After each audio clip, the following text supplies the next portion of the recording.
Well, finally, my Sock Spin Along 24 project is finished. Now if you followed along with that, you might realize that this is not the fiber and yarn that I started with.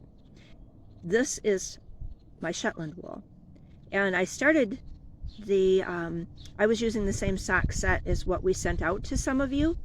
And I don't know, I just got a hankering and thought I'm gonna try the Shetlands and see what that produces. So this is completely Shetland from my flock, other than the bunny toes, which is Shetland and Angora, still from my flock, the Shetland, and Shetland and alpaca for the heel and cuff. The black is natural, the gray is natural, the rose color is natural variegated gray with some, there is mohair in it because we threw in some rose colored mohair locks on the gray. So the wool all came from my sheep. The fiber was all processed at Urban Dreams Fiber Mill, my friend Emma, right here nearby. And so some details about it. The length, total length from toe to cuff is 15 inches, maybe 15 and a quarter. The foot is 9.5 inches long, which fits my foot. It looks a little weird shaped. I've got a little foot blocker in there, but also I do kind of a mock short row heel, and unless that's on the foot, it looks a little odd. I did calf shaping. So when I got to about this point, I started increasing every 5 rows up to the calf. And I've talked about it before if you followed along, but I have found that this makes a better fit for my sock, of course a better fit, and that it stays up better. These are boot socks, so they come just, the top of the cup is just about to my knee. I did about 15 rows for the toes, about 15 rows for the cuff, so that kind of balances.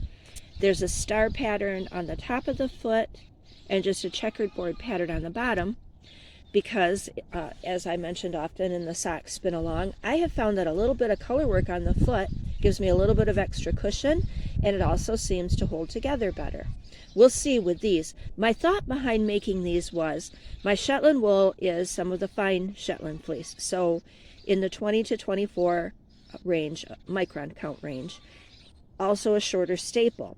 And so not something that you would typically think of would wear well in socks, and it may not, but we're going to see. I spun this a little bit higher twist than I normally would do, and I knit at a little bit tighter gauge.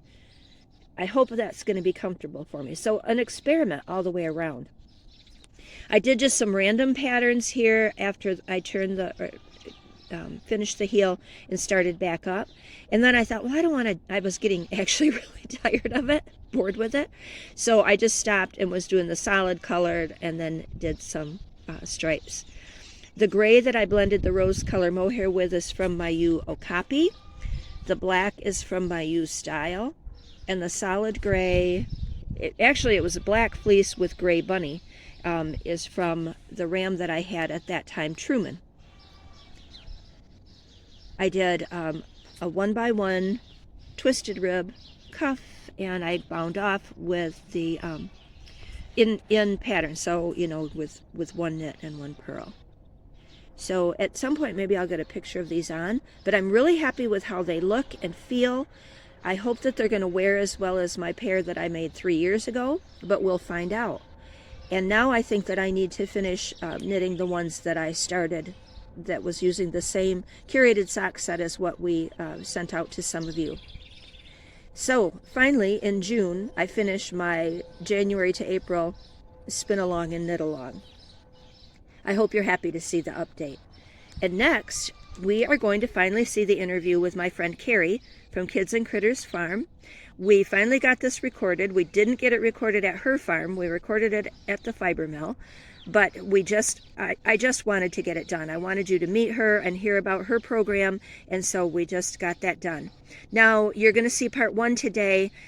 with my limited internet access and with my limited phone storage, I needed to split this up into 2 parts. So you're going to see part 1 of the interview today, and then hopefully later this week will be part 2, at least by the weekend, and some exciting things that Carrie's going to be offering from her farm. So stay tuned for that. And again, for everybody that participates in the sock spin along, I just enjoy that so much. And yes, there will be a sock spin along 25 coming up in January 2025 if we're all still here. And so look forward to that and be thinking about that. I'll link to the playlist down below for the sock spin alongs. If you're new to the channel and don't know what I'm talking about, you can go back and see some of those episodes. And I will get this on Ravelry, where I'm mywoolmitten. I'll try to get this on Ravelry yet today too. Thanks for being here, and now let me introduce you to my friend Carrie. Coming to you this morning from Urban Dreams Farm Fiber Mill. And I have a special guest that I've been promising you that I was going to have. Finally, we're getting it done, 2 months after the sock knit along and spin along ended. But this is my friend Carrie, who you hear me talk about all the time, whose products you have seen. If you were lucky enough to get one of our sock blends, you had some of Carrie's fiber. If you've been lucky enough to come to one of our classes, you've got to meet Carrie in person. And she's just an all-around clever, talented, creative, inspirational person. And so I really wanted to be able to introduce you to her. So, Carrie, thank you for being here. My pleasure. We've been working all morning to get this set up. Right off the bat, I'm going to tell you that we probably won't always look at the camera. I know some people really like that, but that's not normal conversation.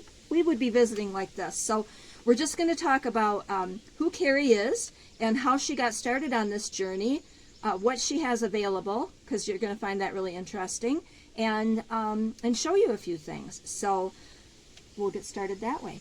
So I thought maybe Carrie could start by introducing herself and telling you a little bit about how she got started in the fiber world. So, my name is Carrie Gilreath, and I've been kind of in the fiber world since 2018, I would say. So it's fairly new, but still a lot of fun. And always something to learn. There is always something to learn. It's almost like a rabbit hole where you just keep falling in. Like, what can I do with this, or can I try that? Yeah, lots of things to try. Yeah. So I started with in the fiber world with Shetland sheep. A friend of mine needed to sell, so we ended up buying several Shetland sheep, and lo and behold, they all were bred and had twins. So it grew pretty fast. But then after that, I decided I wanted to try some different things.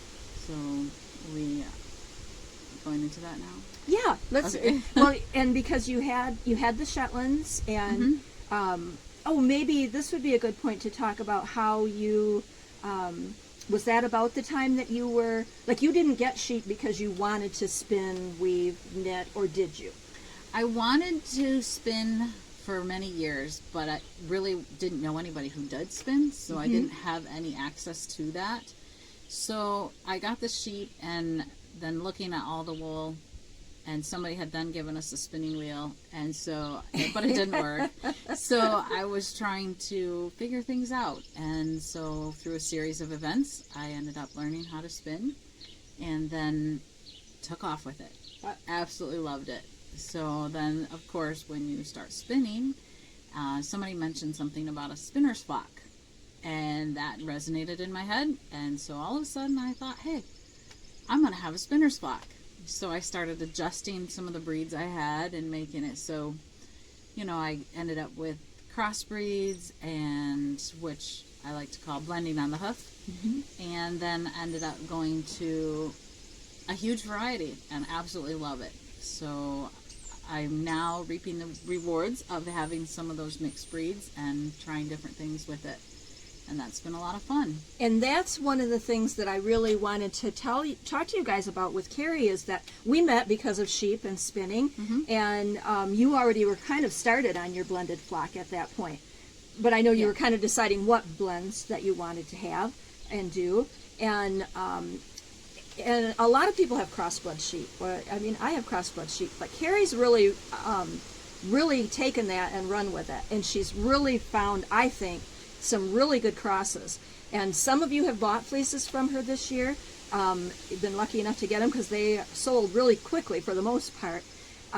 But that was one of the things I thought that she brings to the table that's different than a lot of people, is her spinner's flock, her fiber blends that are on the hoof, as she said, and she's having fun experimenting with it, and she's doing a really good job. She's got good genetics and good sheep. She knows livestock. She was a goat person for quite a long time. Yeah. Kind of started with the goats, didn't you? Yeah. And have continued, which maybe you want to talk about the goats a little bit, because that's another product that Carrie offers at her farm. Yep.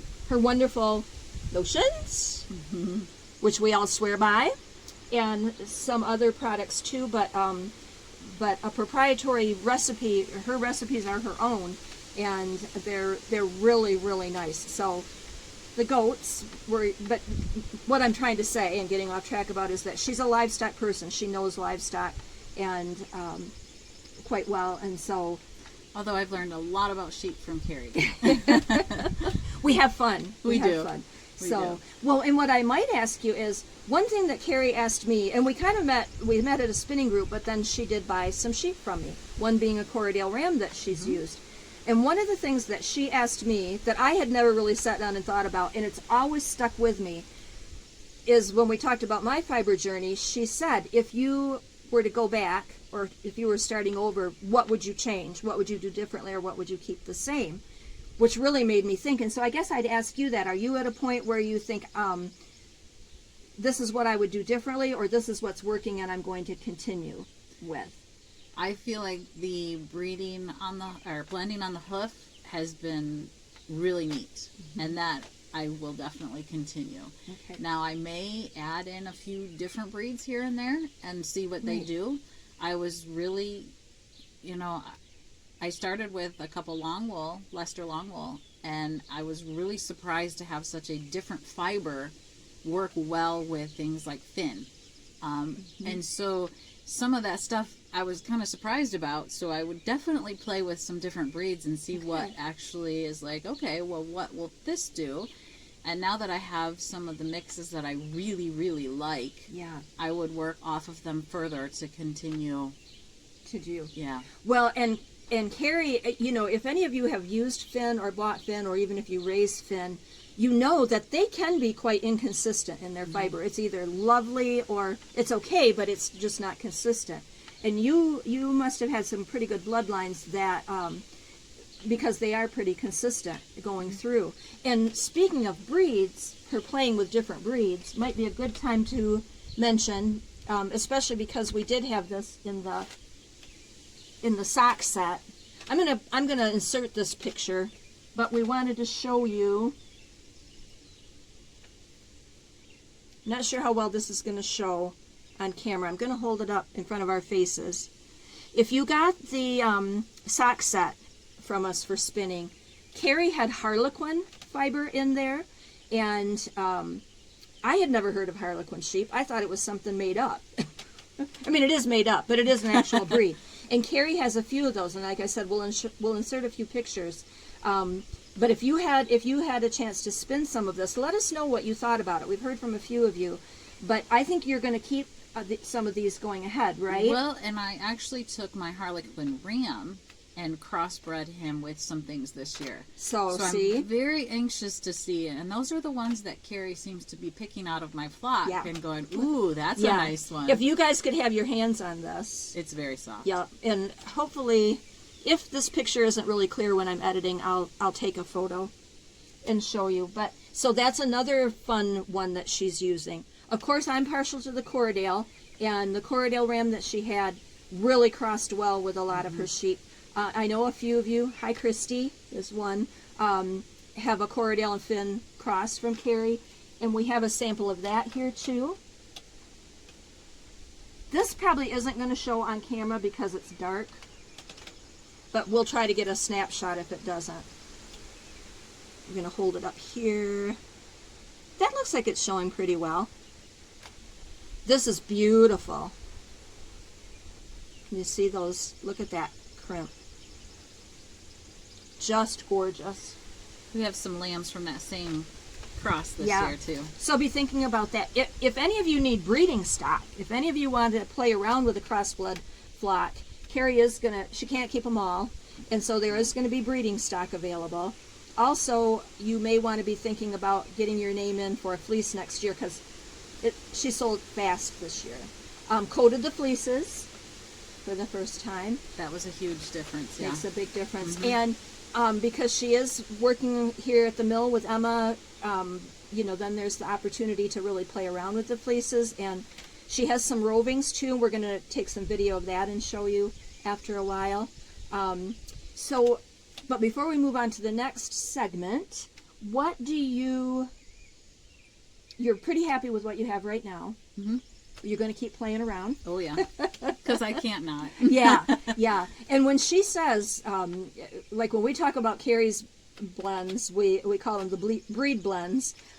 It's like she said, it's blending on the hoof. She's breeding the animal, and so yes, it's interesting to take two separate fleeces and blend together. But she's coming up with it so that if somebody wants to work with raw wool, you would have the opportunity to do that. Natural colors, a lot of whites too. Yep. She also has, we meant to talk about, let's see, this was the Cordell or the long wool? That's the long wool. Oh yeah. Long wool and fin, I think. Okay. Yeah, because we were kind of focusing on the fin, right? Yep. It's a long wool. So she has had some long wool and crossed it with the fin. I think you can see the staple length.